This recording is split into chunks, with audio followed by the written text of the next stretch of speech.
Top 10 motivational books in Hindi. नीचे top 10 motivational books in Hindi उनके Amazon link के साथ दी गई हैं, जहां से आप ऑनलाइन इन बुक्स को खरीद भी सकते हैं। नीचे हम जानेंगे मोटिवेशनल बुक्स इन हिंदी की सबसे बेहतरीन प्रेरणादायक किताबें। सोचिए और अमीर बनिए। यह मोटिवेशनल बुक इन हिंदी सोच बदले अमीर बने नेपोलियन हिल द्वारा लिखी गई है। प्रेरणादायक किताबें हमें अपने जीवन के बदलाव को समझने में मदद करती हैं।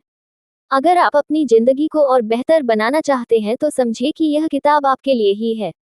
ये किताब आपकी सोच को प्रभावित कर एक कारगर तरीके से आपको सफलता की उस सीढ़ी के करीब ले जाती है जहां से आपका बेशुमार दौलत और शोहरत कमाने की सपना साकार हो सकता है। हालांकि सुनने में यह बात थोड़ी अजीब जरूर लग सकती है कि एक किताब कैसे किसी को अमीर बनने में मदद कर सकती है, लेकिन यही तो नेपोलियन हिल की इस किताब की खासियत है। यह आपको अपनी सोच में बदलाव मात्र से ही सफलता के उस जादुई फॉर्मूले से अवगत करवाती है जिसने लाखों लोगों की जिंदगी बदली है। अनुभव से आत्मनिर्भर। प्रेरणादायक किताबें हमें जीवन के तमाम ऐसे पड़ावों से लड़ने में मदद करती हैं जब हम हताश होते हैं। जैसा कि नाम से ही सिद्ध है, अनुभव से आत्मनिर्भर की अनुभव ही हमें आत्मनिर्भर बनाता है, और जहां अनुभव होता है वहां जीवन में कई उतार चढ़ाव सफलता को हासिल करने के लिए भी पैदा होते हैं। स्वयं को सफलता की ऊंचाइयों तक पहुंचाने के लिए हमें आत्मनिर्भर बनना आवश्यक है। अनुभव से आत्मनिर्भर किताब में कई ऐसी कविताओं का संग्रह है जो आपको आत्मनिर्भर बनने की ओर आगे प्रेरित करता है। यदि आप भी आत्मनिर्भर बनना चाहते हैं तो इस किताब में मौजूद प्रेरणादायक कविताओं को जरूर ही पढ़ें। जीवन के उतार चढ़ावों के बीच सफलता की कहानी, यह इस किताब को दूसरा नाम दिया जाए तो गलत नहीं होगा। यदि आप भी आत्मनिर्भर बनने के लिए किसी सच्चे मार्गदर्शक की खोज में हैं तो आपके लिए ये किताब सच्चा मार्गदर्शक सिद्ध होगी। जीवन उजागर। प्रेरणादायक किताबें जीवन में आत्मविश्वास लाने के साथ ही हमें और से मजबूत करती हैं। स्नेहा लता द्वारा लिखित जीवन उजागर पुस्तक एक काव्य पुस्तक है जिसमें स्नेहा लता ने कई मुद्दों पर विचार किया है और बताया भी है। इन कविताओं के माध्यम से कई भाव उत्पन्न होते हैं।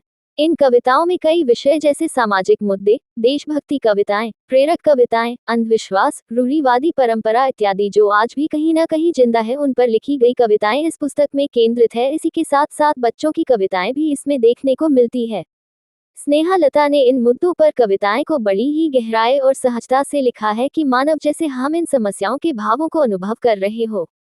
यदि आप भी एक सच्चे देशभक्त हैं और देशभक्ति तथा समाज से जुड़े मसलों पर विचार विमर्श करते हैं तो ये किताब आपके लिए बहुत अच्छी है। योगी कथामृत। एक योगी की आत्मकथा।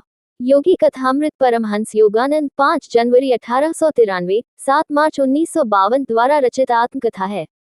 प्रेरणादायक किताबें हमें जीवन में अनुशासित रहना सिखाती हैं। इस किताब में योगी के बारे में वर्णन किया है। इसके साथ ही उनके माता पिता के प्रति प्रेम तथा आदर भाव का भी वर्णन है। उनकी मां के देहांत की दुखद घटना भी इसमें पढ़ने को मिलती है।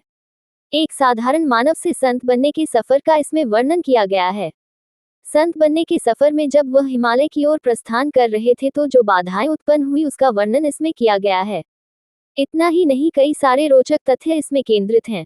Time management. यह motivational book doctor Sudhir Dikshit द्वारा लिखी गई है। यदि आप टाइम का सदुपयोग नहीं कर पा रहे हैं, समय सही से मैनेज नहीं कर पा रहे हैं तो ये बुक आपके लिए ही है।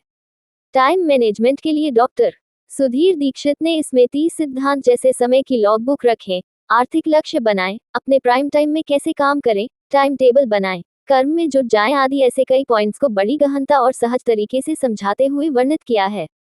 प्रेरणादायक किताबें टाइम को मैनेज करने के लिए लाभकारी हैं। मधुशाला। इसके लेखक हरिवंश राय बच्चन हैं जिनका जन्म 27 नवंबर 1907 में प्रयाग में हुआ था।